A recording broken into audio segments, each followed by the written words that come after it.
15 years ago, an experiment that created a species of intelligent apes unleashed a terrifying side effect, a virus known as the simian flu. This virus wiped out most of the human population. The apes, now highly intelligent, formed a colony led by a wise and powerful ape named Caesar. But a rebellious ape named Koba betrayed him, sparking a devastating war between apes and humans. In desperation, the humans sought help from the northern military base, where the last remaining American forces had gathered. Colonel McCullough and his elite Alpha Omega unit were dispatched with one mission: eradicate the apes. For 2 long years, they hunted Caesar's hidden sanctuary deep in the forest. Eventually, they discovered a trench they believed to be Caesar's stronghold. But they didn't come alone. They were aided by traitorous apes, former followers of Koba, whom the soldiers cruelly called donkeys. From behind the bushes, the captain observed the scene. Thanks to intel from one of the donkey apes perched in a tree, they learned that many apes were hiding behind the trench. Following the colonel's orders, the captain called in a sniper named Preacher to take out any armed apes. In an instant, battle erupted, apes clashing fiercely with American soldiers. The humans managed to breach the trench and kill several apes, unaware that a larger ape force was closing in from the forest. Suddenly, the tide turned. The ape reinforcements stormed in, overwhelming the human soldiers. Within moments, nearly all of the Alpha Omega unit lay dead. Preacher, among the few survivors, found his captain already slain. As he tried to contact headquarters, he was captured by an ape. Then, Caesar himself arrived at the battlefield. He was heartbroken by the sight, so many of his kin dead and wounded. Accompanied by his loyal guards, Luca and Winter, Caesar approached the captured survivors, 4 American soldiers and 1 red donkey ape. When Preacher saw Caesar, he confessed that the humans had been hunting him for a long time, even believing him to be dead. Caesar responded firmly, it wasn't he who started the war, but Koba. And Koba was dead, killed by Caesar's own hand. Now, Caesar fights only to protect his kind. He knows that after Koba's fall, his followers feared revenge and thus betrayed the apes, aligning with the humans. The red donkey defiantly claimed he wasn't afraid of Caesar. It was Caesar who should fear the humans. He warned that Colonel McCullough was a ruthless and formidable leader. Another ape struck the red donkey, but Caesar stopped him. Luca then ordered Winter to tie the red donkey behind them. Caesar made a choice to release the 4 captured soldiers. He wanted to send a message of peace to Colonel McCullough. If the colonel allowed the apes to live peacefully in the forest, then the war could end. The soldiers were freed. Maurice, Caesar's trusted friend, questioned whether this act of mercy would truly bring peace. Caesar answered with hope. He wanted the colonel to understand that the apes here were not a threat. Suddenly, Winter appeared, wounded, his head bleeding. He reported that the red donkey had escaped. Soon after, the bodies of the fallen apes were set adrift down a river. Then, the sound of a trumpet echoed. The apes braced themselves, thinking the enemy had returned, but to their surprise, it was not the enemy. 2 apes emerged, Rocket and Caesar's son, Blue Eyes. After a long journey to find a new home, they had finally come back. The apes returned to their hidden sanctuary, tucked behind a great waterfall. There, Blue Eyes and Rocket shared their discovery. They had found a lush, fertile valley beyond the desert. It was far, very far, and Blue Eyes was certain the humans would never be able to find them there. Winter, gripped by fear, suggested they leave immediately, tonight. But some apes opposed the idea, including Blue Eyes himself. Tension rose, voices clashed. Caesar stepped in, urging them all to stay calm. Winter argued that Blue Eyes didn't understand how much more dangerous things had become since he'd been gone. Blue Eyes responded, acknowledging Winter's fear, but insisted that they needed a solid plan. Caesar agreed, they had to find a safe way out. There were too many apes to risk rushing blindly. He believed that if they stayed united, they would remain strong. That night, as the others slept, Caesar noticed a strange green light and discovered a rope hanging near the waterfall. Something was wrong. Alarmed, Caesar told Blue Eyes to stay and protect their mother and little brother, Cornelius. Then, he set out to investigate. Hidden in the shadows, soldiers from the Alpha Omega unit had infiltrated the base. Caesar quietly ordered Luca to alert Rocket and ready the others. Meanwhile, Blue Eyes managed to take down a soldier who got too close, unaware that another enemy was creeping up from behind. Elsewhere in the tunnels, Rocket eliminated another soldier. Then Caesar caught a chilling sound through one of the soldiers' radios. confirmation that the colonel had succeeded in killing the ape leader. Panic surged through Caesar. He rushed to his home. There he saw Colonel McCullough, preparing to leave, and the lifeless bodies of Blue Eyes and his wife lying on the floor. Overcome with rage, Caesar charged, but the colonel opened fire, retreating to the rope. Caesar gave chase, climbing up, but the colonel cut the rope, sending Caesar plunging into the river. Though battered, Caesar survived. The colonel had escaped. When Caesar returned to the sanctuary, Luca delivered more grim news: Winter was gone. They feared Winter, overcome by fear, had betrayed them and revealed their location to the enemy. As Caesar mourned his wife and son, he heard a sound, small and faint. It was Cornelius, his youngest child, alive, having hidden himself. By morning, the apes prepared for their journey across the desert. But Caesar chose not to go. He entrusted Cornelius to a kind-hearted ape named Lake, asking her to protect him until he returned. Maurice, puzzled, asked why Caesar wouldn't come. Caesar revealed his true intention: he would find the colonel and avenge the deaths of his family. He believed the rest of the apes would be safe without him, because the soldiers were after Caesar, not the others. With him gone, they could escape the forest unharmed. As Caesar set off alone, Luca, Rocket, and Maurice caught up with him. Luca said he knew where the humans' camp was and could guide him there. Caesar warned them, it was dangerous, they might not survive. But Maurice replied, that's exactly why they were coming.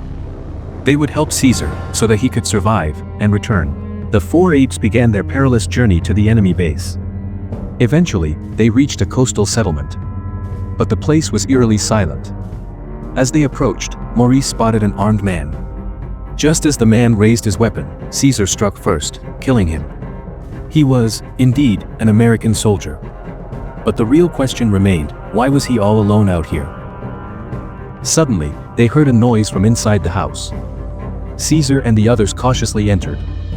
There, hiding under a bed, they found a young girl. Her name was Nova. Caesar, moved by the sight of her, told the others to search the house for supplies. Maurice gently approached Nova and offered her a small doll. It became clear that Nova was sick, and strangely, she couldn't speak. After gathering some essentials, Caesar urged them to leave. But Maurice, watching the lonely girl, said she wouldn't survive alone in the wilderness. Caesar refused, he didn't want to bring her. But Maurice insisted. In the end, Nova joined them on their journey. Not long after, Caesar and his companions stumbled upon another military camp, this one far busier, teeming with soldiers. From a distance, Caesar didn't see the colonel, but he did see Winter. That night, under cover of darkness, Caesar crept into the camp to confront Winter. Now reduced to a donkey, a slave to the humans, Winter was surrounded. Rocket and Luca blocked his escape. Desperate, Winter revealed that the colonel had left that morning with a large force. He also warned that more troops from the north were on the way. The colonel planned to meet them at the border, and the rest of his camp would follow by dawn. Winter believed that once those northern forces arrived, they'd join the colonel to exterminate the apes once and for all. He told them that when he captured the red donkey in the forest, the red donkey had promised the colonel would spare him, if Winter revealed Caesar's location. Caesar, burning with fury, declared that because of Winter's betrayal, his wife and son were dead. Then they noticed the shadow of a soldier passing outside the tent. Winter tried to call for help, but Caesar, in a burst of rage, grabbed him by the throat. The soldier moved on, but when Caesar released his grip, Winter was already dead. He hadn't meant to kill him, but it was too late. That night, Caesar had a haunting dream. He saw Koba. And Koba said the words that echoed like a curse, apes do not kill apes. By morning, Maurice informed Caesar that the soldiers had moved out. Without delay, Caesar and his friends followed. They caught up from a distance and watched as the Alpha Omega convoy came to a halt. Suddenly, they heard gunshots, multiple shots fired in the stillness. Once the convoy moved on, Caesar and the others approached the site. There, they found several dead American soldiers. But something was wrong. One of them was still alive, though he couldn't speak, just like Nova. Blood trickled from his nose. Something was happening, something strange. To track the convoy, Caesar, Maurice, Rocket, and Luca climbed a pole to get a better view. But they had lost the trail. Just then, they spotted someone below, wearing a coat, trying to steal Caesar's weapons and horse. Luca saw him and shouted. The figure bolted, escaping on horseback. The group gave chase, following him to an old building. They searched and found the intruder hiding in a hole in the floor. Suddenly, he tossed out the stolen weapon. But he wasn't human, he was an ape. And he could speak. He introduced himself as Bad Ape. Rocket and Luca tried to communicate with him using sign language, but he didn't understand. Only when Caesar spoke did Bad Ape respond. Seeing Nova shivering, Bad Ape took off his coat and gave it to her without hesitation. He explained that he had been living alone in that house for a long time. He was once part of a zoo, the Sierra Zoo. But the other apes from the zoo had all been killed by humans. Bad Ape was the only one who managed to escape. Bad Ape then took out the food he had and shared it with Caesar and his companions. He explained that he had scavenged it from a human quarantine facility near the border, a place where infected humans were imprisoned. Bad Ape had witnessed the horrors there. He saw sick humans try to escape, only to be gunned down by soldiers. Not a single one survived. Rocket realized that the place Bad Ape described was likely the same border military camp the colonel was heading to. Caesar asked Bad Ape to guide them there. But Bad Ape refused, he didn't want to go back to that terrifying place. That night, Caesar couldn't sleep. Bad Ape asked why. Caesar opened up, sharing the pain of losing his wife and son. In return, Bad Ape revealed that he, too, once had a child, but he didn't know where they were now. After hearing Caesar's story, Bad Ape changed his mind. He agreed to take them to the military camp, just in case his child might still be there too. By morning, Luca was playing gently with Nova. The apes had grown fond of her, treating her like one of their own. Then, they set off toward the camp. Eventually, they arrived at the edge of the military base. Caesar crept ahead to scout the area. But before he could react, 2 soldiers ambushed them. Fortunately, Rocket rushed in just in time and helped subdue the attackers. But then, they saw Luca. He had been stabbed. Caesar and Rocket hurried to lift him up. Wounded and fading fast, Luca whispered that it had been an honor to protect Caesar all this time. Nova, heartbroken, offered him the flower he had picked for her earlier. With a final breath, Luca passed away. Maurice urged Caesar to turn back, to rejoin the rest of the apes. But Caesar was resolute, he would see this mission through. Maurice warned him, he was starting to sound like Koba, driven by vengeance. Caesar paused, realizing the truth. This was his personal war. He had no right to drag his friends into it. He told them to return to the others. Caesar continued alone. Approaching the camp in silence, Caesar witnessed the unthinkable, apes shackled, tortured, executed. And they weren't strangers. They were his people. From a distance, Caesar saw them, every last member of his tribe imprisoned behind fences. One crucified ape still clung to life. Caesar freed him, and the ape told him what happened. They had been captured by the Alpha Omega forces, forced into hard labor under the colonel's rule. But before Caesar could do more, he was attacked from behind. The red donkey had returned. He struck Caesar down, knocking him unconscious. When Caesar awoke, the colonel stood before him. Caesar lunged, but heavy chains held him back. He snarled that he had come for one reason, to kill the colonel. Only now did the colonel realize, the apes he had killed before were Caesar's wife and child. Enraged, Caesar swore to end him before the northern reinforcements could arrive. The colonel laughed. He dragged Caesar outside.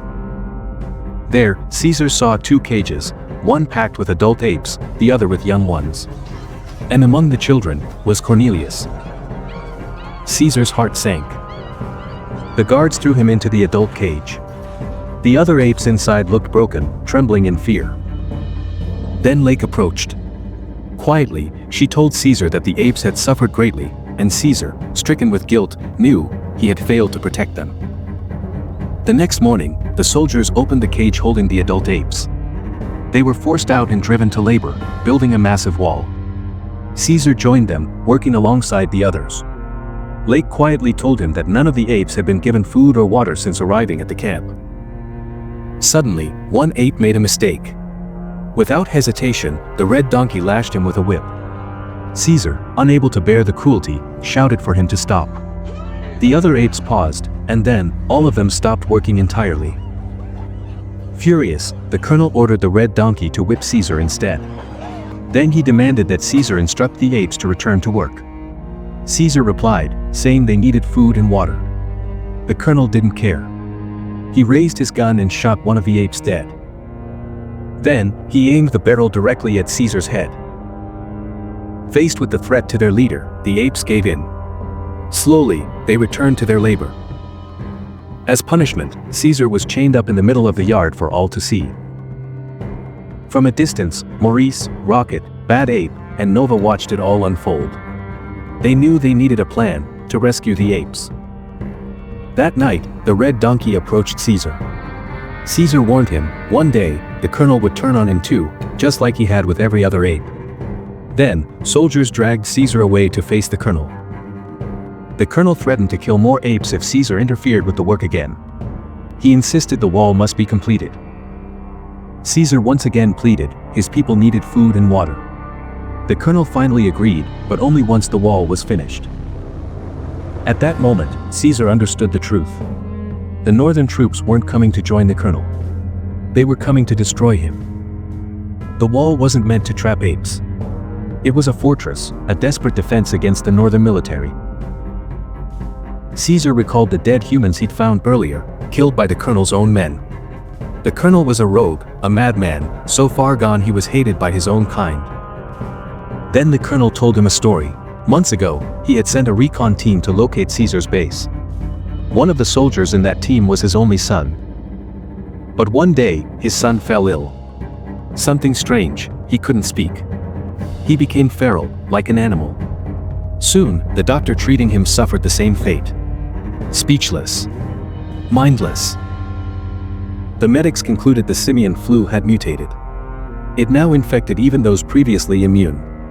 This new strain didn't kill, but it stripped away everything human: speech, thought, identity. It turned men into beasts.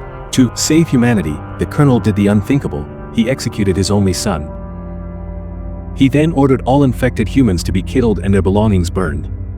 He showed no mercy. Anyone who refused to follow orders met the same fate. Some of his men, horrified, fled to the northern base and reported him. The northern military sent envoys, hoping to contain the outbreak medically. But the colonel, distrusting them, killed the messengers, and let one survivor escape to deliver a message. He would never stop.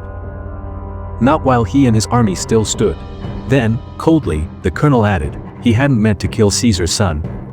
But if that boy had been destined to follow in Caesar's footsteps, then the colonel was glad he had killed him.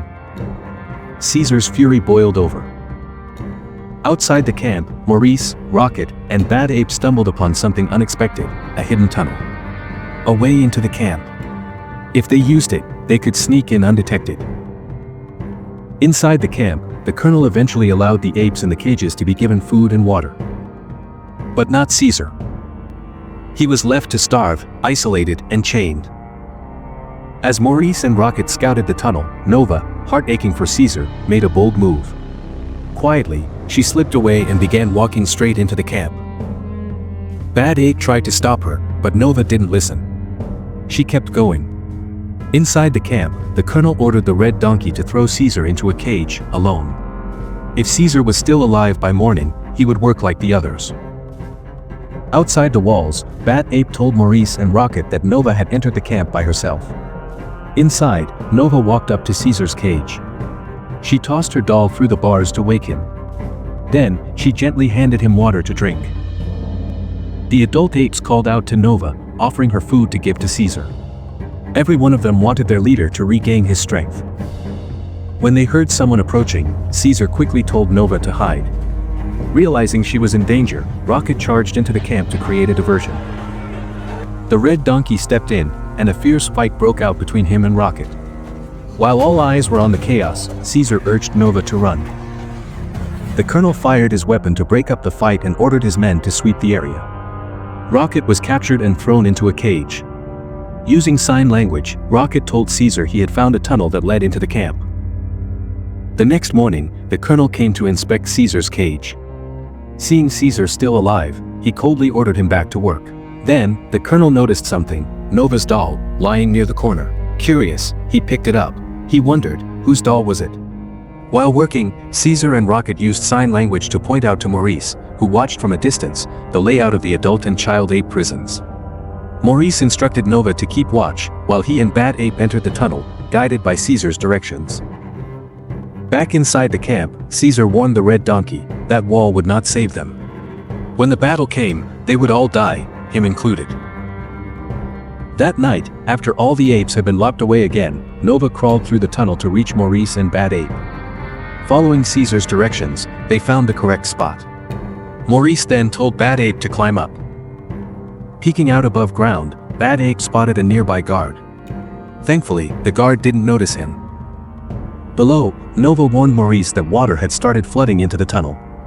They couldn't reach the cage holding the younger apes because of a dam holding back the flow. Rocket informed Caesar they couldn't breach the cage for the young ones. Caesar quickly realized they had to act fast. The Northern Army was coming. If they didn't escape before the soldiers clashed, they'd all be caught in the crossfire. Moments later, a guard in the watchtower was suddenly pelted with feces. Furious, the guard stormed into the ape cages, demanding to know who did it. And then, he got hit again. The culprit was Rocket. As the guard aimed his gun, Maurice emerged from the tunnel and yanked him down. They took his keys and weapon, handing them to Rocket. He freed Caesar, and together they opened the cage holding the young apes. One by one, the children climbed up the cables and crossed into the adult cage. Then all the apes began funneling into the escape tunnel. But Caesar stayed behind. He told Rocket to go without him. He turned to Maurice and said, maybe he was right. Maybe he couldn't let go of his rage. Maybe he was becoming like Koba. Suddenly, an explosion rocked the camp. The Northern Army's attack helicopters had arrived, launching a brutal assault to destroy everything. Chaos erupted as soldiers scrambled to prepare for war. Silently, Caesar slipped into the colonel's quarters. The room was a mess, blood stains were everywhere. Then Caesar saw him, the colonel, lying on his bed, weak and broken. As Caesar raised his weapon to finish him, he paused. The colonel had already been infected, most likely from Nova's doll he had taken earlier. Blood streamed from his nostrils. He couldn't speak anymore. The virus had claimed him. The colonel looked at Caesar, pleading with his eyes. He wanted Caesar to kill him. But Caesar refused. The colonel then reached for Caesar's pistol and took his own life. Outside, the battlefield had become a storm of gunfire and explosions. One soldier spotted the apes and opened fire on the fleeing herd. Meanwhile, Caesar had a plan. He would destroy the fuel tank near the wall. He grabbed a grenade from the colonel's table. The red donkey, loading ammunition nearby, watched as the apes were gunned down. Something in him broke. Then, he noticed Caesar trying to sabotage the fuel tank, only for Caesar to be struck down by an arrow shot by Preacher. As Preacher prepared to finish Caesar, the red donkey made his choice. He threw a grenade, killing Preacher and saving Caesar. In retaliation, furious soldiers shot the red donkey dead. Caesar, wounded but alive, pulled himself up. He hurled the grenade at the fuel tank. A massive explosion tore through the camp, engulfing it in fire. Caesar just barely made it into the tunnel before the blast consumed everything. Emerging from the tunnel, Caesar saw wave after wave of northern troops arriving. They cheered, believing victory was theirs. Then they saw him, Caesar. They raised their weapons. But before a shot could be fired, the snow-covered mountains behind the camp suddenly collapsed in a massive avalanche. Everyone scattered in terror. The apes, including Caesar, climbed high into the trees. When the snow settled, not a single human soldier remained. The avalanche had wiped them all out. The apes continued their journey across the desert. Along the way, Caesar hid his pain, the arrow wound still bleeding. Finally, they reached their destination. A new home. The apes cheered with joy. But behind them, Maurice noticed Caesar struggling. The wound was worse than he thought. Caesar told him not to worry. He believed the apes would thrive, with or without him. Tears welled in Maurice's eyes as he promised he would make sure the apes never forgot everything Caesar had done for them. Caesar smiled and took his final breath.